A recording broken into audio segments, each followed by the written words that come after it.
He is right on track. He actually skipped throwing tennis balls and went straight to the football. So now it's about getting his velocity up, his spin rate. But the team was relieved to see this because he wants to participate in OTAs in some capacity. I'm expecting Mason Rudolph to get a lot of those first-team reps early on while they ease Big Ben back into action. But they did not want him to retire. They want him back in a Steelers uniform, no doubt. Meanwhile, Acho, Patrick Mahomes working out with Dez Bryant. You think he's looking for an inexpensive option if they lose Sammy Watkins? What do we make? Greeny, I don't like it.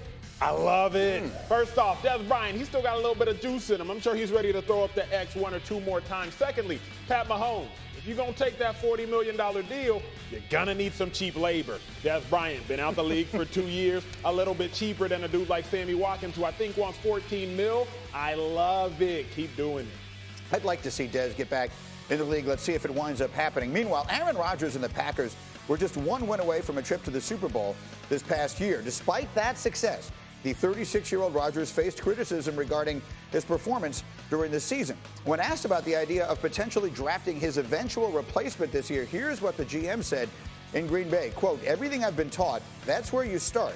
You start with the quarterback, so you evaluate them every year. I think it's always on the table. It's a good crop this year. It's a good group of quarterbacks. I think it's a little deeper than it has been in the past. It will be interesting, but yeah, sure." Here's what I've been taught, Brian, that when you have a legendary quarterback and you take his heir apparent in the draft before that quarterback, believes his time is up, he gets really mad. You better preach, Greeny. That generally does not end well. You better speak. Started with John Elway and Tommy Maddox and a million times since. So I'll start with you, Fowler, my insider extraordinaire. You think the Packers are seriously looking at drafting a quarterback in the first round? Only if a guy they have highly rated, whether it's Tua or Justin Herbert, falls deep to them in the first round. But they have too many needs. They might lose two of their better tackles. Aaron Rodgers desperately needs weapons. He's got good football left. I do not expect that. I think day two, second or third round, maybe a guy like Jacob Eason if he falls to them, or Jake Fromm. What do you think? Greg McElroy, as you sit and evaluate these quarterbacks, the Tuas of the world are not going to be available unless they're pulling off some huge trade, which I think Aaron would probably just walk out the door at that point.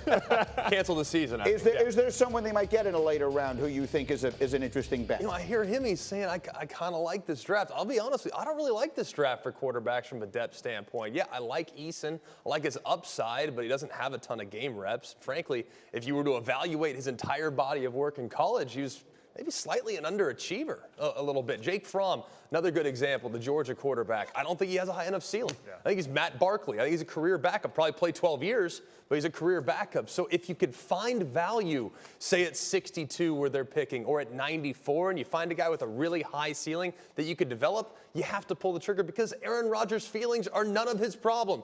My problem, if I'm the GM of the Packers, is to secure what's in the best interest long-term for the organization. Having that bridge successor quarterback has been a really good recipe for them in the past. Here is my thing. Give the Hall of Famer some help.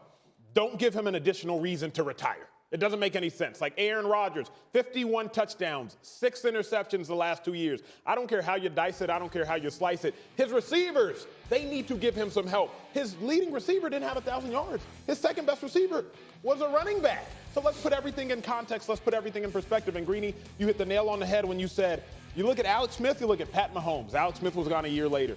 You look at Andrew Luck, you look at Peyton Manning, you saw what happened there. Oh, and look no further, Packers fan, than in Green Bay. Aaron Rodgers and Brett Favre. If you draft a replacement, the clock starts ticking. And I would point out, Hembo put that note up there that I hope that you saw, that Rodgers is now older than Favre was at the time when they took Rodgers. But the difference is, Favre was talking about retiring every single year. He wasn't coming to training camp. Favre was sending every conceivable signal that he was done. Rodgers is not doing that. Right, but see, quarterbacks have now found a way to play into their 40s. We're seeing it with Tom Brady and Drew Brees. Exactly. Aaron Rodgers, he's got at least 3 good years left. At least, I mean, people saw Rodgers struggle some this year and just, oh, he's terrible, he's terrible. The dude still had 6 interceptions one game, or 6 touchdowns one game, 4 touchdowns 2 weeks later. He's still a bad man. Correct. The debate is not whether Rodgers is still a terrific quarterback. It's whether we're comparing him to himself at his apex. He may not have had that kind of year.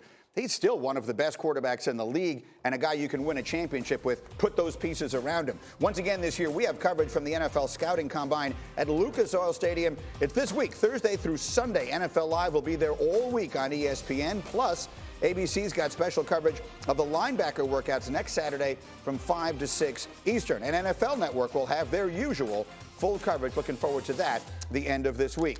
Meanwhile, let's talk about Mike Fiers.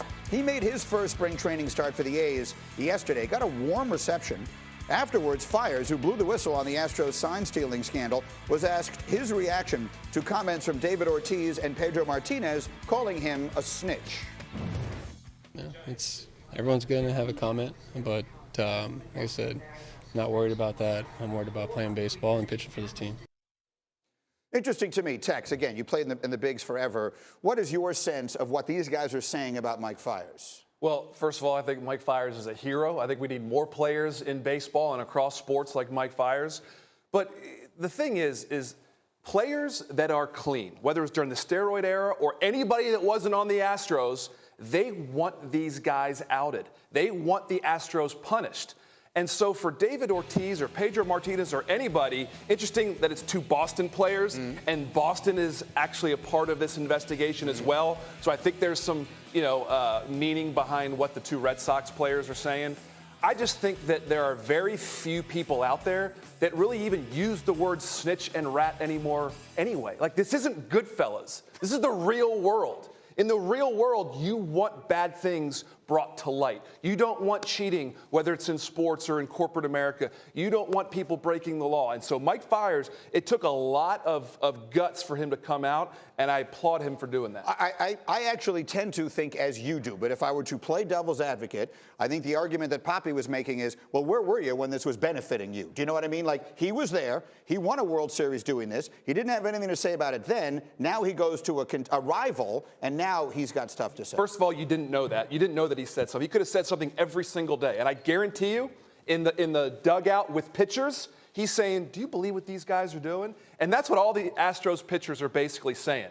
Hey, I didn't like it, but I had no control over it. When you have the GM, when you have a guy like Carlos Beltran, who is a leader, a 20-year veteran in this game, that are saying this is what we do, the entire front office was a part of this, you think Mike Fiers is going to stop this? So I don't buy the idea that he should have stopped this, because he wasn't in a position to stop this. Yeah. I tend to agree. I understand the other side of it. I guess my only question to you then to finish it would be, if you're on his team now in Oakland, in that clubhouse, do you view him differently? Do you look sort of sideways at him? I have a ton of respect for this guy. Again, non-cheaters want the right thing to happen. Baseball, unfortunately, went through an entire generation where there were steroid cheaters, and now there's a few teams that are cheating by stealing signs using technology. Everybody else in the league wants the game played clean. You made a very interesting observation earlier in our meeting, and we're going to do it a little later on the air, about the mentality of the baseball players and their union keeps them together to make something like this so extraordinarily rare and difficult. We'll get that later. But right now, we have Teddy Atlas on his way in. So on Friday, Teddy had me 100% convinced that Deontay Wilder was going to beat Tyson Fury. Obviously, didn't go that way. What happened? Teddy's got the explanation. Next.